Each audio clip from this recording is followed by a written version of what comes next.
MRI Radio, le décryptage de l'info, l'invité. Il est 7h22, nous sommes en direct avec Modibo Diakité. Bonjour monsieur, merci d'avoir accepté de nous parler ce matin. Vous êtes le papa de Chilo, votre fille est décédée alors qu'elle avait 13 ans d'un cancer du sein. Je précise tout de suite que c'est évidemment une affliction rare concernant les moins de 40 ans. Il y a moins de 5% des moins de 40 ans qui sont atteints de cette maladie. Surtout, monsieur Diakité, vous avez avec votre épouse insisté beaucoup auprès des soignants pour qu'ils investiguent cette piste du cancer du sein, mais ils ont refusé, ils ont accepté trop tard. Est-ce que vous voulez bien nous raconter déjà comment tout ça a commencé, s'il vous plaît? Bonjour, c'est M. Diakité, je suis le papa de Chilo. Tout a commencé en mars 2021 et que notre fille s'est levée un matin avec des rougeurs sur son sein gauche, qui a montré à sa maman, que sa maman m'a informé. Et dès ce jour-là, le calvaire de notre fille elle a commencé. Et je vais juste... pour que les gens puissent comprendre un peu, juste expliquer pourquoi nous, on se bat aujourd'hui, pourquoi on dit qu'on a refusé qu'il y a eu des refus de soins. On va tous venir par rapport à l'explication. Malgré les campagnes de prévention du cancer du sein, notre fille n'a pas reçu les soins appropriés. Comment vous pouvez comprendre que de mars 2021 jusqu'à le décès de notre fille, que nous, on n'a pas eu un diagnostic 2 fois à l'urgence à Aubonne et sorti avec les ordonnances, les ordonnances sans poser de diagnostic, 9 jours à l'hôpital d'Argenteuil et sortir avec rien.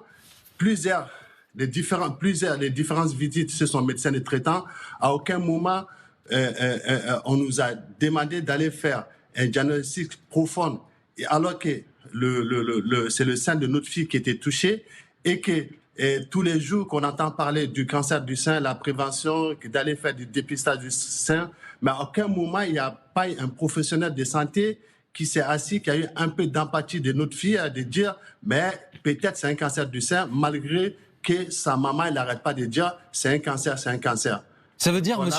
monsieur Diakité, que pour votre épouse, pour vous, il a été clair au bout d'un moment que c'était bien cette maladie qui touchait Chilo, et malgré le fait que vous l'ayez répété au médecin, personne n'a voulu vous écouter, c'est ça? Non seulement il ne nous a pas écouté que c'était un cancer du sein, et elle était tout le temps méprisée par rapport à ça. Parce qu'à chaque fois quand les médecins ils interviennent et venaient dans la chambre de notre fille, que la maman il dit qu'est-ce qu'elle a à notre fille, mais on ne sait pas encore, on est en train de chercher. La maman elle a dit c'est un cancer. À aucun moment la maman elle a été écoutée. À aucun moment elle a été écoutée. Comme quoi que c'est un cancer du sein. Monsieur Diakité, vous avez donc décidé avec votre épouse de porter plainte aujourd'hui, une plainte qui vise des médecins, des hôpitaux, des instituts privés, tous les gens qui se sont peu ou prou penchés sur ce sujet au fil de ce drame. Aujourd'hui, on a porté plainte sur 41 personnes par rapport à leur négligence, le refus de soins. Et au final, notre fille elle a été traitée comme cobaye. Si je vous dis aujourd'hui que moi, c'est pas la douleur que je parle, c'est la réalité, c'est que j'ai vécu à l'hôpital. Un violeur ou un voleur, il est mieux traité au commissariat aujourd'hui qu'un patient à l'hôpital. Pourquoi? Parce qu'un violeur, il sait qu'il a fait du mal.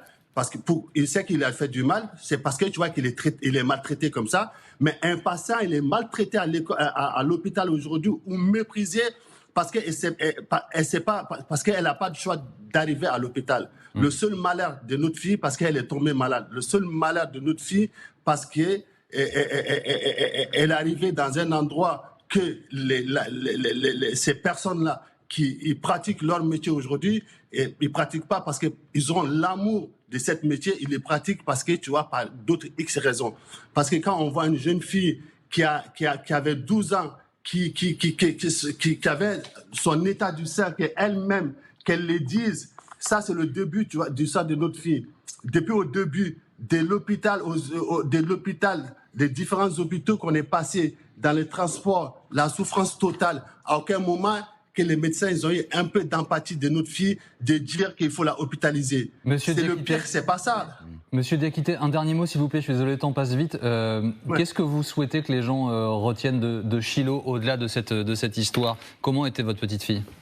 Notre fille, elle aimait la vie. Notre fille, elle avait beaucoup de rêves, mais ses rêves sont brisés. Elle est partie, pas à cause de sa maladie, elle est partie parce qu'on n'a pas pris soin d'elle.